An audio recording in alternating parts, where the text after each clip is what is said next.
but we can't not do anything in the meantime in terms of ensuring that what we're adopting is going to mean more water at the end of the day.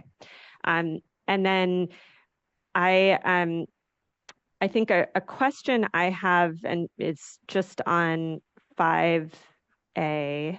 Mr. Schutz, I think I just wanted to see if you could clarify your comments on it because it sounded like you were supportive of it. I think the goal here um, is to ensure that there's uh, not a need to just have temporary urgency change petitions every time we have a drought, and to um, if we're creating a plan and a framework again that everyone can be working within, uh, that we have the mechanisms to be able to meet those flows.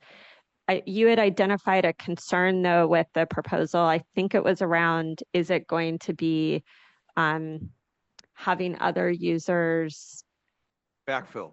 backfill? Yes. Um, and I'm just wondering if you could, I know maybe the next panel will have those same concerns. I don't know, but the is are there protections being proposed that would um, in terms of storage or other, other implementation mechanisms that would allow that to be protected or to ensure that that doesn't happen?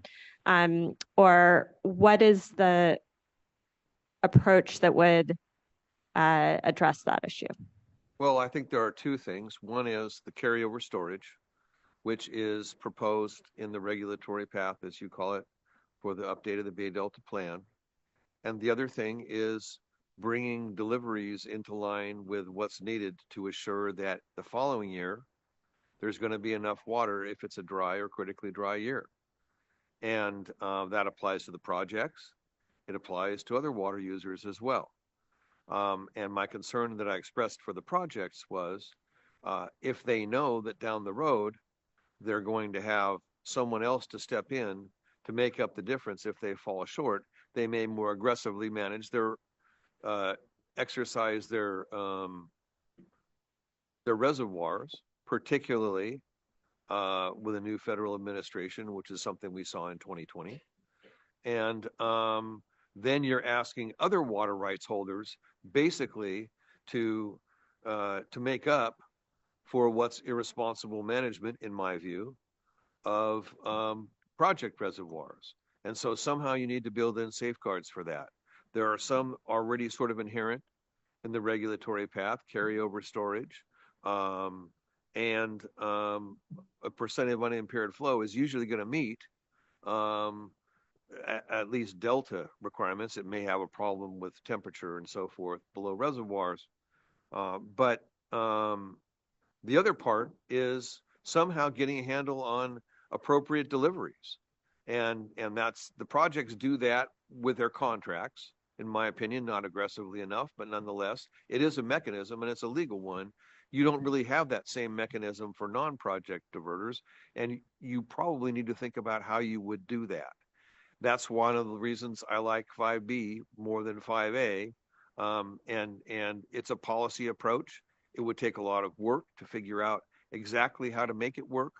But conceptually, I think what we saw in 2014, 2015, and again in 21 and 22 was limitations on how much water urban users um, could use, and water agencies was placed at that level, and then they went down to the individual retail customer.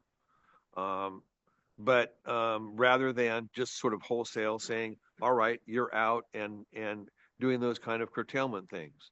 There are legal issues, but as a math problem and as a policy question, I think that's a better approach. And you may have emergency considerations to do that with, or you may set it as a policy.